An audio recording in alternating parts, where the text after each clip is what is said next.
యుద్ధంలో ఎవరైనా సరే తాము గెలవాలని పోరాడతారు. అలా కాకుండా యుద్ధం చేయడం మూర్ఖత్వం అవుతుంది. కానీ యుద్ధంలో ప్రత్యర్థి ఎవరవుతారు?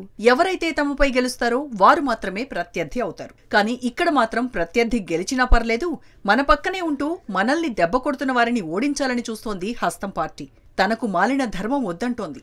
ఇదంతా ఎందుకనేగా మీ డౌట్?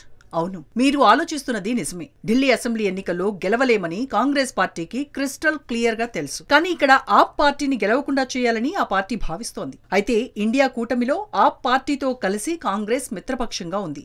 రిలేషనే కొట్టేదే అంటోంది. కాంగ్రెస్ పార్టీ అసలు ప్రత్యర్థి బీజేపీ. కాంగ్రెస్ ముక్త భారత్ అంటూ నినదిస్తున్న బీజేపీని ఓడిస్తే తర్వాత ఎవరినైనా ఓడించొచ్చని ఆ పార్టీ ఇన్నాళ్లుగా భావిస్తూ వచ్చింది.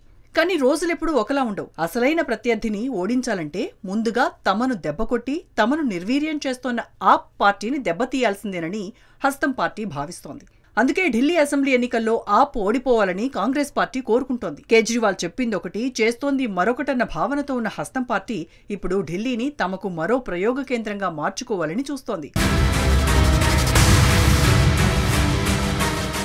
ఢిల్లీలో ఎవరు గెలుస్తారన్న దానిపై ఉత్కంఠ కొనసాగుతోంది. ఇప్పటి వరకు వచ్చిన అనేక సర్వేలు వాళ్లు గెలుస్తారని కొందరు, వీళ్లు గెలుస్తారని మరికొందరు చెప్తుంటే జనం మాత్రం అన్నీ వింటూ తమాషాను ఎంజాయ్ చేస్తున్నారు. ఇక్కడ వారిని గెలిపిస్తాం, వీరిని అక్కడ గెలిపిస్తామని జనం మాత్రం బయటపడటం లేదు.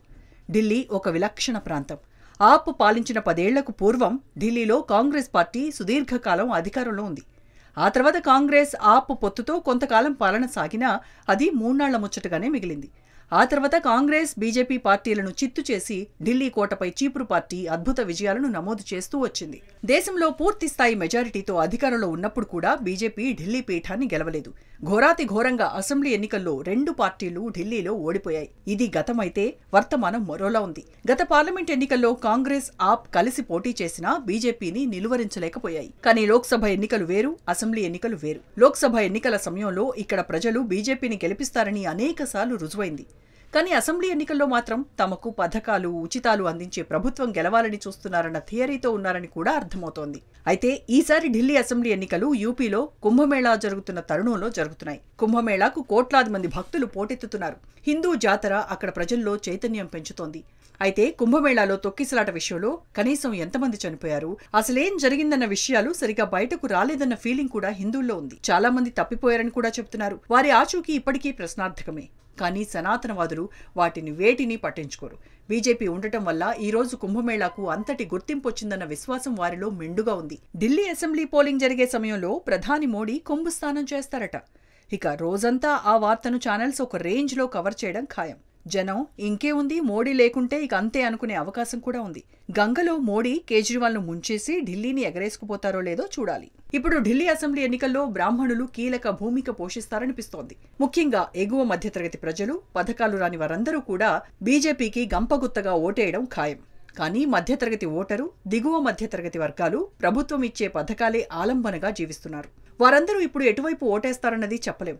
ముఖ్యంగా సౌత్ ఢిల్లీలో బ్రాహ్మణులు బీజేపీకి ఓటేయడం కాదు, అందరినీ కాషాయం జెండాకు జై కొట్టాల్సిందిగా కోరటాన్ని మనం చూస్తూనే ఉన్నాం. ఇదే సమయంలో ఉన్నత వర్గాల్లో చాలా మంది ఈసారి బీజేపీకి ఓటేసే అవకాశం ఉంది. అయితే దేశ రాజధానిలో ముస్లింల సంఖ్య గణనీయంగా ఉంది. వారందరూ అనాదిగా కాంగ్రెస్ పార్టీకి అండగా ఉండేవారు. కానీ వారు రాను కాంగ్రెస్ పార్టీని కాదని ఆప్ వెంట నిలబడ్డారు. అయితే ఆప్ సాఫ్ట్ హిందుత్వాన్ని తన ఆయుధంగా మలుచుకుంది. ఓవైపు ముస్లింల ఓట్లు తమకే కావాలంటోంది, అదే సమయంలో హిందువుల ఓట్లు తమకే కావాలంటోంది. ఇలాంటి సమయంలో పెద్ద చిక్కొచ్చి పడుతోంది. ఈసారి ఎన్నికల్లో కాంగ్రెస్ ముస్లిం ఓట్లను రాబట్టుకునేందుకు ఆ వర్గీయులకే టికెట్లు ఇవ్వడం కూడా ఆశ్చర్యాన్ని కలిగిస్తోంది. ఢిల్లీలో ఆప్ ముస్లిం అభ్యర్థులను నిలబెట్టిన చోట కాంగ్రెస్ కూడా వారికే టికెట్లను ఇవ్వడంతో ఓట్లు ఇప్పుడు ఎలా చీల్తాయన్నది చూడాలి. బీజేపీ ఆప్లను రెంటిని దెబ్బకొట్టాలని కాంగ్రెస్ భావిస్తోంది. రాహుల్ గాంధీ ప్రచారంలో కూడా అదే అంశం ప్రతిధ్వనిస్తోంది. మోడీని రెండంటే కేజ్రీవాల్ను అంతకు తక్కువ కాదన్నట్టుగా రాహుల్ దుమ్మెత్తిపోశారు. 2 పార్టీలకు వీలైనంత నష్టం కలిగించి తాము బెనిఫిట్ పొందాలని చూస్తోంది హస్తం. ఢిల్లీలో పలు వర్గాలతో మాట్లాడినప్పుడు ఒక్కొక్కరు ఒక్కో అభిప్రాయంతో ఉన్నారు. ఆప్ చావు తప్పి కన్ను లొట్టబోయినట్టుగా గట్టెక్కుతుందని కొందరు చెబుతుంటే మరికొందరు మాత్రం ఈసారి బీజేపీ మెజారిటీ స్థానాల్లో గెలిచి అధికారం కైవసం చేసుకుంటుందంటున్నారు. అయితే ఢిల్లీలో మిత్రపక్షాల అండతో ప్రభుత్వాన్ని ఏర్పాటు చేసిన బీజేపీ ఈ ఎన్నికల్లో గెలవడం అంత ఈజీ ఏం కాదు. పైపెచ్చు ఢిల్లీలో దేశంలోని అన్ని ప్రాంతాల నుంచి వచ్చిన ఓటర్లు పెద్ద సంఖ్యలో ఉన్నారు. గతంలో బీజేపీ చేతిలో మున్సిపల్ కార్పొరేషన్ ఉన్న సమయంలో మసీదుల కూల్చివేతతో సమాజం రెండుగా చీలింది. ముస్లింలు ఇలా చేశారని ఆగ్రహంగా ఉంటే హిందువులు మాత్రం వీళ్లకు వాళ్లే కరెక్ట్ అన్న ఆలోచనలో కూడా ఉన్నట్టుగా కనిపిస్తోంది. ఈ ధోరణి ఢిల్లీలో బ్రాహ్మణులను బీజేపీకి జై కొట్టేలా చేస్తోంది. గతంలో ఆప్ పార్టీకి ఓటేసిన చాలా మంది ఇప్పుడు బాహాటంగా బీజేపీకి జై కొడుతున్నారు. అందుకే ఆప్ పార్టీ తడబడుతోంది. మరోవైపు ఢిల్లీలో కూడా బీజేపీ గెలిస్తే తమ పరిస్థితి ఏంటని ముస్లింలు భయపడుతున్నారు. బీజేపీ గెలిస్తే ప్రాబ్లం అని అనుకుంటున్నారు. కానీ 10 ఏళ్ల బీజేపీ జమానాలో ముస్లింలకు వ్యతిరేకంగా వ్యవహరించిన ఉదంతాలేమీ లేవు. కేవలం మీడియాలో, సోషల్ మీడియాలో విమర్శలు, వార్నింగులు తప్ప వాస్తవానికి వారికి వ్యతిరేకంగా జరిగిన పరిణామాలు కూడా ఏమీ లేవు. ముస్లింలు కాంగ్రెస్ పార్టీకి ఏ మేరకు ఓటేస్తారన్నది తేలాలి. వారంతా తిరిగి ఆప్కే ఓటేస్తే ఫలితం మరోలా ఉంటుంది. ముస్లిం ఓట్లలో చీలిక జరిగితే అంతిమంగా అది బీజేపీకి వరమవుతుంది. ఉద్యోగులు ఈసారి బీజేపీకి ఓటేసే అవకాశం ఉందన్న చర్చ జరుగుతోంది. తాజా బడ్జెట్లో 12 లక్షల వరకు పన్ను మినహాయింపు కూడా బీజేపీకి కలిసొచ్చే అవకాశం ఉంది. ఆప్ పార్టీ డిమాండ్ను కేంద్రం ఆమోదించడంతో ఇది సహజంగా బీజేపీకి అడ్వాంటేజ్ అని చెప్పాల్సి ఉంటుంది. ఢిల్లీ సర్కార్పై అవినీతి ఆరోపణలను కామన్ మ్యాన్ పెద్దగా పట్టించుకోకున్నా రోడ్లు వేయలేదని, నీళ్లివ్వలేదన్న చిరాకుతో మాత్రం స్పష్టంగా ఉన్నాడు.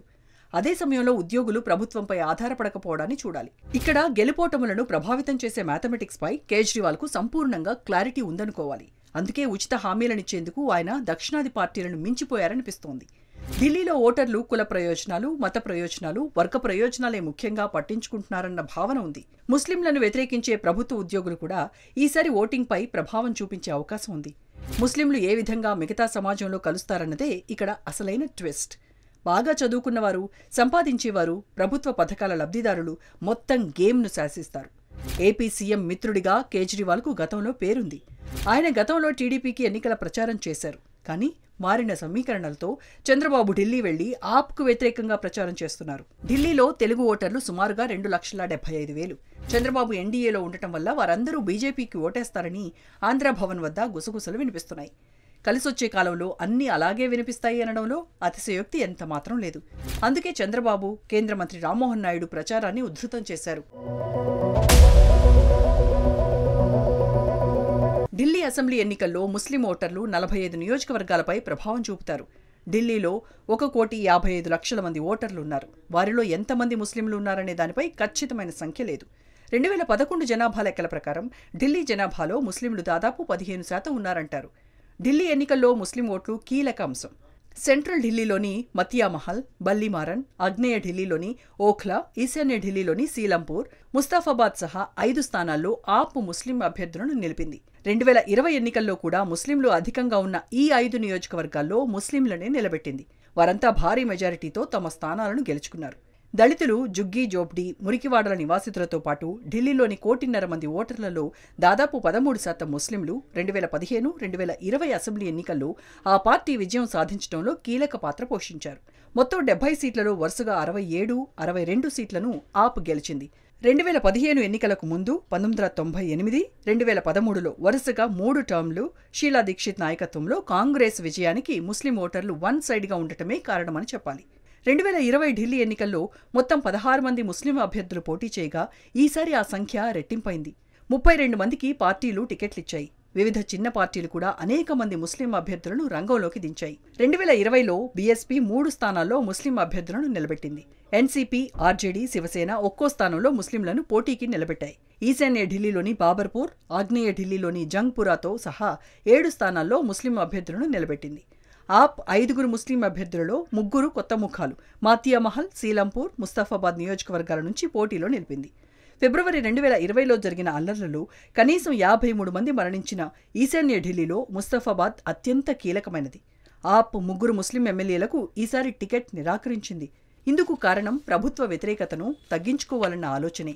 ప్రస్తుతం 68 స్థానాల్లో పోటీ చేస్తున్న బీఎస్పీ ముస్లింలు గణనీయంగా ఉన్న తుగ్లకాబాద్, ఆదర్శ్ నగర్, సంగం విహార్, రితాలా, లక్ష్మీనగర్ 5 స్థానాల్లో ముస్లిం అభ్యర్థులకు టికెట్లిచ్చింది. గత ఢిల్లీ ఎన్నికలలో పోటీ చేయని అసదుద్దీన్ ఓవైసీ నేతృత్వంలోని ఏఐఎంఐఎం ఈసారి 2 అభ్యర్థులను నిలబెట్టింది. ఓఖ్లాలో షిఫా ఉర్ రెహమాన్, ముస్తాఫాబాద్లో మహమ్మద్ తాహిర్ హుస్సేన్ బరిలో నిలిచారు. ఆప్ మాజీ కౌన్సిలర్ తాహిర్ 2020 ఢిల్లీ అల్లర్లలో ప్రమేయం ఉన్నట్టు ఆరోపణలపై జైల్లో ఉన్నాడు. దీంతో ఆప్ పార్టీని బహిష్కరించింది. ఢిల్లీ ఎన్నికల ప్రచారం కోసం సుప్రీంకోర్టు ఇచ్చిన 6 రోజుల కస్టడీ పేరోల్పై ఇప్పుడు జైలు నుంచి బయటకొచ్చి హంగామా చేస్తున్నాడు. 2020 ఢిల్లీ అల్లర్లకు సంబంధించి జామియా మిలియా ఇస్లామియా విద్యార్థుల సంఘం మాజీ అధ్యక్షుడు షిఫావుర్ రహమాన్ ఎన్నికల్లో పోటీ చేసేందుకు స్థానిక కోర్టు 5 రోజుల కస్టడీ పేరోల్ను మంజూరుతో బరిలో నిలిచారు. 52% ముస్లిం జనాభా ఉన్న ఓఖ్లాలో ఆప్ సిట్టింగ్ ఎమ్మెల్యే అమానుతుల్లా ఖాన్ను బరిలో నిలిపింది. 2015-2020లో ఖాన్ భారీ మెజారిటీతో గెలిచాడు. అమానుతుల్లాపై ఓఖ్లా మాజీ ఎమ్మెల్యే ఆసిఫ్ మహ్మద్ ఖాన్ కుమార్తె కౌన్సిలర్ అరీబా ఖాన్ను కాంగ్రెస్ పోటీకి నిలిపింది. ఓఖ్లా సీటులో విజేతను నిర్ణయించడంలో ముస్లిం ఓట్లు సాంప్రదాయకంగా నిర్ణయాత్మకంగా ఉంటాయి. ఫిబ్రవరి 5 ఎన్నికల కోసం ఓఖ్లాలో 14 మంది అభ్యర్థులు 12 మంది ముస్లిం వర్గానికి చెందినవారు పోటీ చేస్తుండగా బీజేపీ, బీఎస్పీ మాత్రమే హిందువులకు టికెట్లిచ్చాయి. కాంగ్రెస్కు చెందిన అనేక మంది ముస్లింలు బరిలో దిగుతుండటంతో పోటీ ఎలా ఉంటుందన్న దానిపై ఉత్కంఠ నెలకొంది. ముస్లిం ఓట్ల విభజన అనేక స్థానాల్లో గెలుపోటములను మార్చే అవకాశం ఉంది. ఇదే ఆప్ను వణికిస్తోంది. చాందనీ చౌక్, బదలీ వంటి కొన్ని ఇతర నియోజకవర్గాల్లో కూడా గణనీయమైన ముస్లిం ఓటర్లు ఉన్నారు. బదలీ నుంచి రాష్ట్ర కాంగ్రెస్ చీఫ్ దేవేంద్ర యాదవ్ పోటీ చేస్తున్నారు. 2015లో ముస్లిం ఓట్ల చీలిక కారణంగా ముస్తాఫాబాద్తో సహా బీజేపీ కేవలం 3 సీట్లు మాత్రమే గెలుచుకుంది. ఆ ఎన్నికల్లో బీజేపీ అభ్యర్థి జగదీష్ ప్రధాన్ 35% ఓట్లు, కాంగ్రెస్కు చెందిన హసన్ అహ్మద్ 31.68% ఓట్లు, ఆప్కు చెందిన మహ్మద్ యూనస్ 30% ఓట్లు సాధించారు. 2020లో ముస్లిం సమాజం ఆప్కు మద్దతుగా నిలవటంతో ఆ పార్టీ 53% ఓట్లను సంపాదించింది. బీజేపీ నేత జగదీష్ ప్రధాన్ 42% ఓట్లతో ఓడిపోయాడు. కాంగ్రెస్ అభ్యర్థి అలీ మెహదీ కేవలం 3% ఓట్లను మాత్రమే సాధించాడు. ఈ ఎన్నికలను ఆప్ యూనస్ స్థానంలో అదిల్ అహ్మద్ ఖాన్ను దించగా కాంగ్రెస్ మళ్లీ అలీ మెహదీని బరిలోకి దింపింది. ఢిల్లీలో బీజేపీ గెలుపు కోసం పలు పార్టీలు పోటీలో ఉన్నాయని కేజ్రీవాల్ పదే పదే చెబుతున్నారు. ఓట్లు చీలి తమకు నష్టం కలగాలని బీజేపీ చూస్తోందంటున్నారు.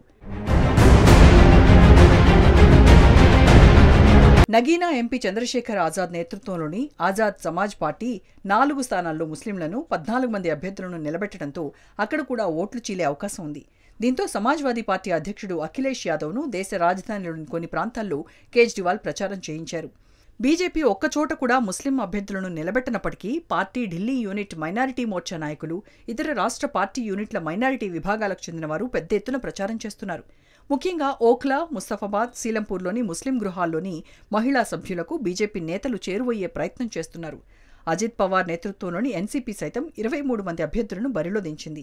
మొత్తంగా ఢిల్లీ కోసం బీజేపీ సామ, భేద, దాన దండోపాయాలు పన్నుతుంటే గెలిచి నిలవాలని ఆప్ అస్త్రశస్త్రాలతో పోరాడుతోంది.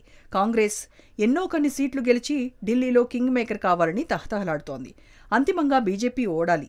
ఆప్ ప్రభుత్వం ఏర్పాటు చేసినా అది తమ మద్దతుతోనే జరగాలని కాంగ్రెస్ భావిస్తోంది. ఢిల్లీ గెలుపు ఎవరికైనా దేశ రాజకీయాల్లో మలుపు అవుతుందనడంలో అతిశయోక్తి లేదు.